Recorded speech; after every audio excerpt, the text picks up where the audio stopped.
Warning: this video contains spoilers for the new games Pokemon X and Y on Nintendo 3DS. If you've not yet reached the point in the game that this video covers, proceed at your own risk. Pokemon rules.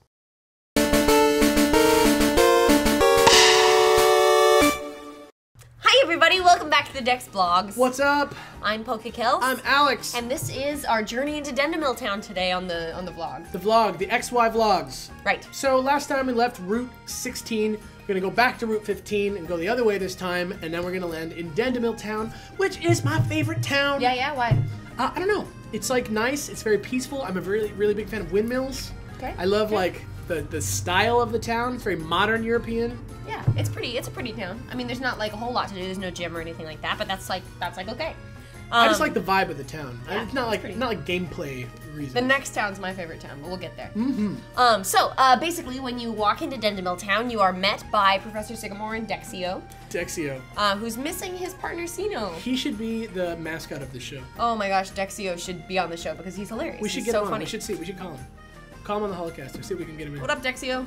Go be on the anime. We have no power to do that. Is he on the anime? He should be. He should be on our show. We should see if we can just get him in. He's not real. So he tells you about. So Sycamore tells you about the legendary Pokemon, and in this case, we both actually stupidly played X. Pokemon X. We were both stubborn. We were both like, I want Xerneas. No, I want Xerneas. He's a deer. He's cool. He's a cool deer. Well, see, there's the thing is that Sycamore is like, people saw this legendary Pokemon and they were so wowed by its beauty that they could only say that it looked like the letter X. Which, and then I'm like, no. Like, you serious? If I saw Xerneas, I would be like, oh, it looks like a deer. It looks like a deer. Yveltal kind of looks like the letter Y. Yeah, I mean, if it's flying in the sky, you can be like, oh, that's a Y. He's got a big tail. He's like this. But maybe. Xerneas, it'll only look like an X if it's like standing straight on with its legs kind of spread apart. Yeah. It does not look like an X. Whatever, it's fine. We'll let it go. It's fine. We'll let it go because it's got a cool design. Yeah, so he goes back, he gives you like the, this is like, you know, setting the stage for the eventual episode of Pokemon Creation Myth, etc. that we're going to do on him. But basically, what his thing is that he's like the Pokemon of life. Right. Yveltal is the Pokemon of death. He is the Pokemon of life. So he like brings things back to life almost. And then he does it once, and then he sleeps for like 1,000 years. And so that's like sleeps for an undisclosed amount of time. He says that like the tales of Xerneas are so old that the only I'm saying writings. I'm saying it happened once, right. And then he's like supposedly in hibernation. Yeah, and then he's like, so nobody knows where he's gone to sleep or where he could be or anything. And the only writings I found about it are 1,000 years old. And then Dexio, the champ, is like, it'd be really cool if you found it. Which is like, why would he say that in that situation is my question. It's like telling a kid, like, you know what? You should really look for Atlantis. It's like being like, because it would be really cool. It's like, we don't know if it's real. Somebody wrote about it. Herodotus wrote about it, and he is maybe not even real himself. He's definitely real. We don't know what he wrote. We don't know if he actually wrote it. For it. Why don't you look for it? Yeah, I mean, it disappeared forever, thousands of years ago. Why would you send like a 15-year-old kid after something that may not exist? Maybe he's just he's hope. Maybe he's just like his hope. He's hopeful. Oh. But then Professor Sycamore's like, he's even like, oh, that would be incredible, wouldn't it? Crazy. He doesn't say it crazy, but like he's like, yeah, that would be. That would be pretty crazy indeed. Yeah, that'd be nuts. That'd be nuts if that happened because it would be. We are animated today. I think we're just like happy we're back in the zone. We just ate. We feel really like we've been working all day. It's great. Anyway, they take off. Trevor shows up. Good old Trevor. They always find you all at once. Like you have like your three friends, things. Yeah, like somebody comes up to you and then they leave, and then your other friend comes up to you and then they leave. It's always like that. So he mentions the Frost Cavern, which is a cool place, and he like goes there, right? But you are in Dendemil Town. So do as the Dendemillions let's do. Do as the Dendemillions do. There's cool some stuff. TMs. There's TMs. There's the move deleter and the move reminder in this place, so make sure you you're gonna come back to Dendemil a lot. Yeah, which is nice because it's a nice town. It's a nice town. There's a really cool like grinding rail for your rollerblades that you can. The song is good. Listen to the song. Yeah, it's good. We can't actually hear it. I don't want to destroy the magic of this show, which I Do it's on maybe a daily my basis. catchphrase of this entire channel. But yeah, it's great. Anyway, you head north, and then that's where the Frost Cavern is. Frost Cavern. And there's like a Mamoswine like out of his Pokeball, which I don't know if it's just me, but it seems funny that a Mamoswine would be out of his Pokeball ever, like just chilling, because he seems gargantuan. He's in a mountain. I know, but I'm sure that if I looked it up, that he would be smaller than I imagine him. But it's funny to imagine like a dude with his elephant like chilling in like anywhere near a town. Because you're like how far from the town? Like Not far. I mean, you were like right past the bridge, which like how did it cross the bridge? Yeah. Is my question. Probably in a Pokeball, honestly. That's true. Yeah. Ah, see, there Yeah.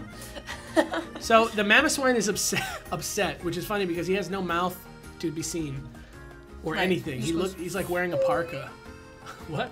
He just goes sui sui when He says "sui" like like a pig. like a pig call.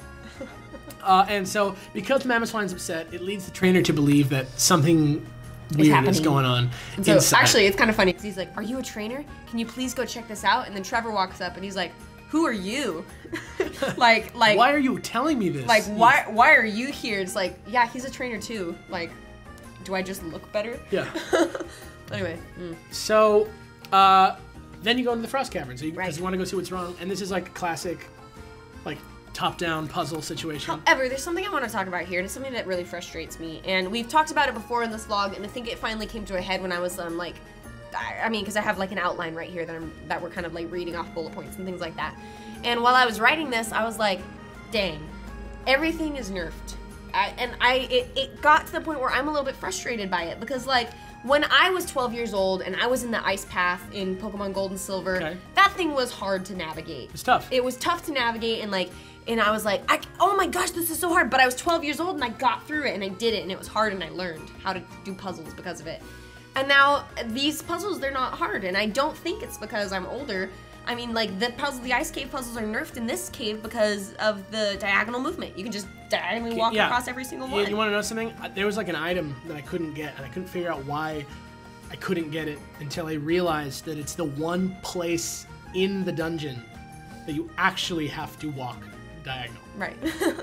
But yeah, it's very easy to navigate the ice puzzles, and I was just like really upset because like the Pokeball Factory was the same way. It wasn't really hard to navigate. Nothing was really ultra challenging. They had to make it easier because the audience is broader by a lot. But you know what? I don't think that the audience is incapable of solving those puzzles. And I think that it's a testament to all like video games right now that like they like hold your hand through the entire thing. Like there's tutorials. It's like written into the script like how to do everything. I agree.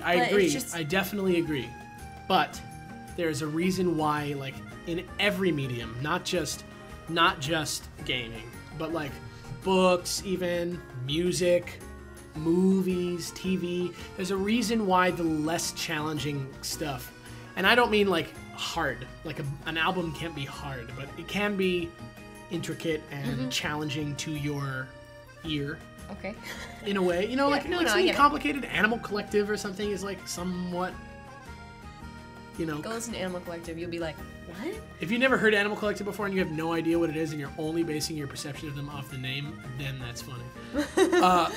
But I'm just saying, like, it's the reason that it's in the game is not for any other reason than because they want the game to appeal to a wider amount of people. Right. And I get that, especially for Nintendo right now, who's having a rough time. Yeah. They had to adjust their sales figures for everything by down. Yikes. They ended up. They thought they were posting like a sizable profit, and it turns out they are posting like a slight loss. Ooh. Yeah. Come on, poor guys. I mean, I love Nintendo, so it hurts to hear that. It's every other with them every time. But anyway, I mean, I just remember the days where you like buy a game and inside is the instruction booklet with the controls, and that's all you get. So I mean, it just like it makes it frustrating for those of us who are experienced with games and like know how to work through them that like every game now is like Snake. follow me. Press A. Press Yeah. A. I hear. Yeah, I get it. talking like Mickey Mouse. Yeah, that's all. Sorry, that was gross. So make your way through the ice cave. There's trainers, there's items, and actually in the ice cave you get to see Bergmite for the first time. Yeah. Bergmite is pretty solid. When he evolves into Avalugg, he's got pretty good. Is it defense or special defense? It's defense. I wouldn't say he's solid. I would say he has a very high defense stat. Very, very high defense. He's stat. an ice type Pokemon. He has a lot of weaknesses because of that. Very brittle special. And his special defense is outrageously bad. So he's not like He's really got a viable, but he's got a thing you can do with him. And he that's looks good. pretty darn cool. Yeah, he's he cool. looks pretty darn Maybe cool. an Assault Vest would be good for him. Maybe. Who knows? Anyway, also in the cave you got Beartic, you got Vanillish, you got Vanillite, right? Vanillite, the middle one. Vanillite, the little one. The little one, Vanillish. The little one.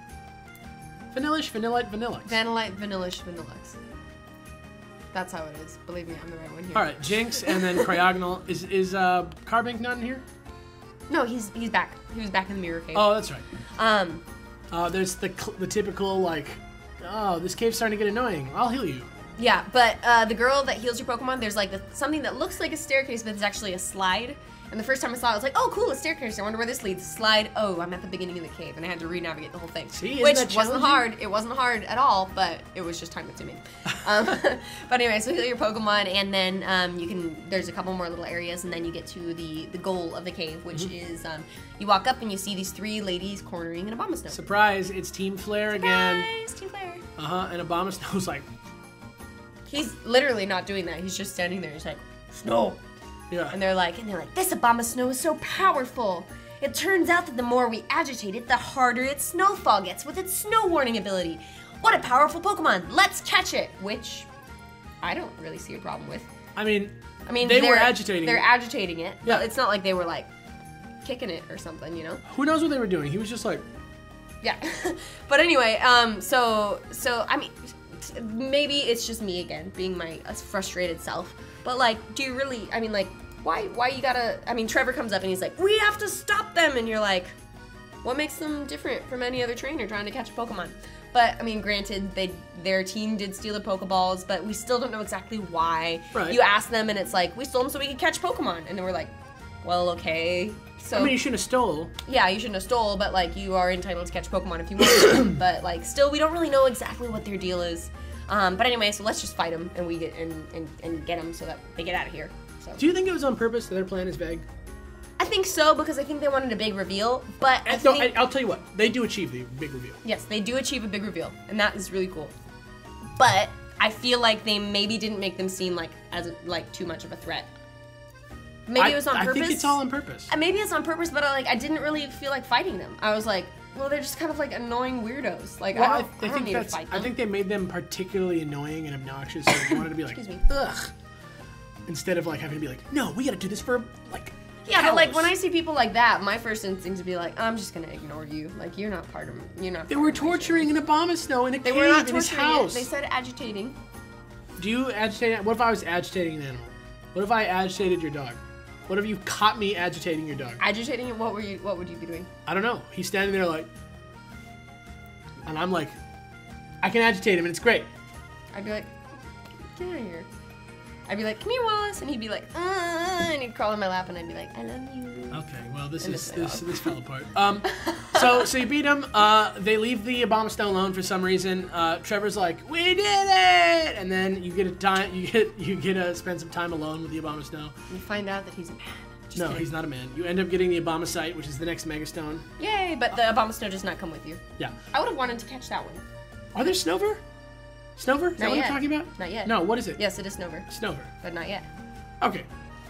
All right. You leave the cave. You go back to Dendemil Town, and then you leave Dendemil Town the other way, To the west, my son. and that's where we stop our walkthrough for the day. Yeah, all right. Sounds Yeah. good. Sounds good. So we promised that we would do questions this week because we didn't do them yesterday, because that was our bad.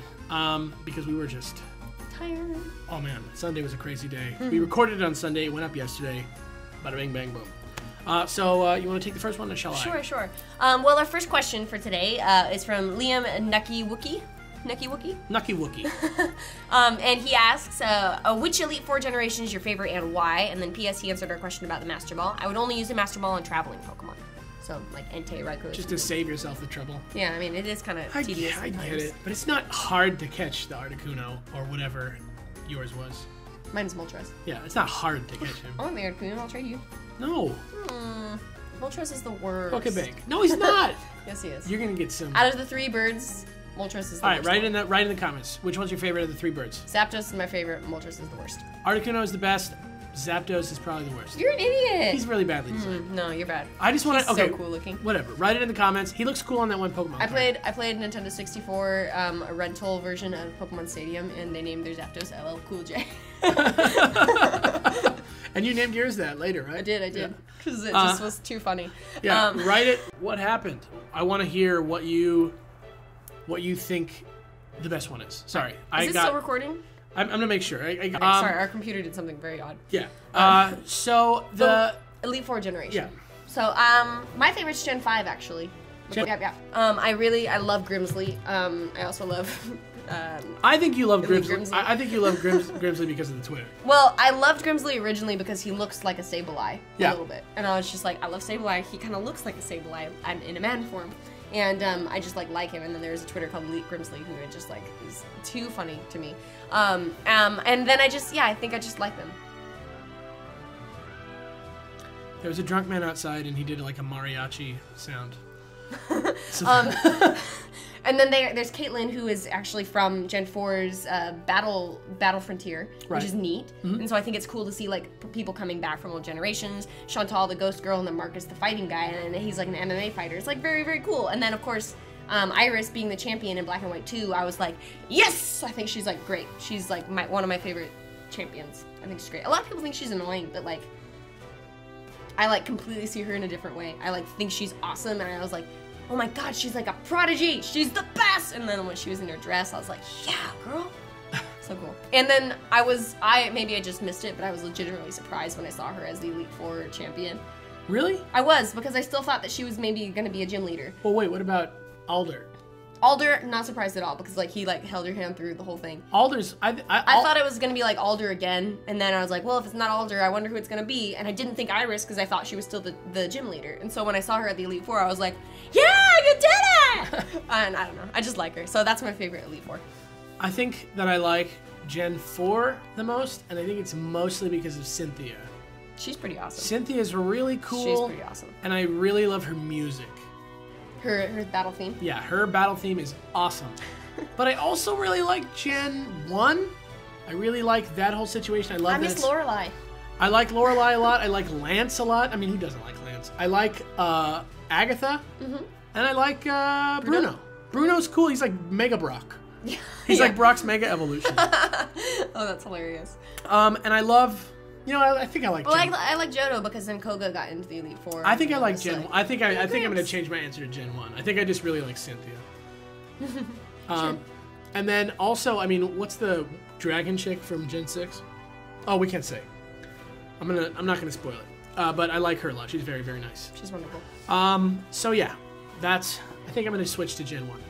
Liam Nucky Wookie, you did it. You convinced me. Next. From the AJG show. Hey, what do you guys think of luck in Pokemon? I'm talking about how 2 matches can have the exact same Pokemon and the same inputs from players, but play out differently due to critical hits, status, missing, etc. Do you guys think it hurts the game as a competitive experience? I am going to say no, because I think that part of battling is the unpredictability of it, and I think that you have to, like, it's not just outguessing your opponent that you have to do. That's like a portion of the game, but I think it's also like dealing with curveballs is like the number one issue with Pokemon, because what happens is you like, because it's like a battle and you have like strategies that you have been like thinking about. You have like systems, you know what I mean? The longer you play with one team, you have like systems for how you do things, and those curveballs and stuff keep you from just like relaxing. And when that happens, you have to do stuff that's crazy, and sometimes it points out weird things about your team or whatever. And I, you know, as much as I like to say that, like, and I'm sure that everybody does this, where you feel like the game is like against you, picking on you, it kind of is, and that like, but like that's just because Pokemon is a game that's against you. I think it's exciting. I love the luck aspect in Pokemon because I think it's like it's totally exciting because I mean, like, when you like get that critical hit, you're like, oh yeah, I did it, and it's like awesome. Or like, what if it's raining in a football game, or what if it's snowing in a football game? It's like, ooh, how are they gonna deal with this? It changes it, yeah. And it's like they don't like cancel the game. I have a cool story. Tell me. When we were in line for the midnight release launch of Pokemon X and Y, I battled against somebody, and it was like a really, really good battle. I was having a great time because we were really evenly matched and everything. And so it ended up we were on our last 2 Pokemon. It was my Donphan versus his Garchomp, and I was like, "You can do this, Donphan." And basically, like what happened is like he had a sandstorm, and he had the sandstorm ability that makes him his evasion raise in a sandstorm. What do you? I can't remember off the top of my head. Sandvale. And so he had that, and I like had my Donphan, and I was like, okay, Garchomp, I know he's gonna outspeed me, and I know that it's gonna be, but I know that Donphan's gonna be okay. And so, but I was like, but I have Sturdy. And I was like, yes, okay. And so his Garchomp was like less than half health. So I was like, okay, this is gonna be awesome. So he hit me for mega damage. Don't know what move he used, can't remember. But Donphan was Sturdy, so he survived the hit. And I was like, yes! Now my Earthquake has 100% accuracy. And I punched the Earthquake and it missed because of the Sand Veil. And I was like, oh no! And then he ended up beating me, but I wasn't sad about it. I was like, oh my gosh, I can't believe you got that. That was so cool. Don't you feel great? And he was like, I feel awesome. And it was great. And I think because if like there was not a luck aspect in Pokemon, he would have just been like, well, okay, I'm gonna die because I know you have Sturdy and I know that I won't survive the next hit. So like it's always cool to have that luck aspect because like things can really turn around, and I think the luck aspect is like one of the most important parts of Pokemon battling, and I don't think it hurts the experience at all. Yeah, I got so excited I ran out of breath. Because the game isn't it's not like something like Street Fighter where it's like your own physical skill at inputting the commands. Like, is it working against you? Right. So they have to have some mechanic of the game that works against you, and that's very, very important. Last question. Last question. Excuse me. This last question is from Caleb Robinson, and they write, question for upcoming episodes. Are there any second stage evolutions in need of some love that you would like to see get a third stage in future games? I love the admittedly not very good poison type and would love to see an Evo for Swalot because the sight of him just makes me happy. Kels has to answer something other than Gastrodon. Actually, you know what? I don't want Gastrodon to get an evolution because I like it the way it is, and that, you know, it's a weird thing because people always ask me like, hey, don't you want your favorite Pokemon to get a Mega Evolution, or don't you want your favorite Pokemon to get another evolution? And I was like, no, because actually, I think Shellos is really, really ugly, but I love Gastrodon. I think it's adorable, and I don't want it to change because I like that. And so my answer wouldn't be Gastrodon, actually. So, but don't you have any faith in Game Freak to do a good job? Of course I do, but like there's some evolutions like Rhyperior that like I like Rhyhorn or like Rhydon. I don't want him to go any farther than that. So Rhyperior is awesome. Okay.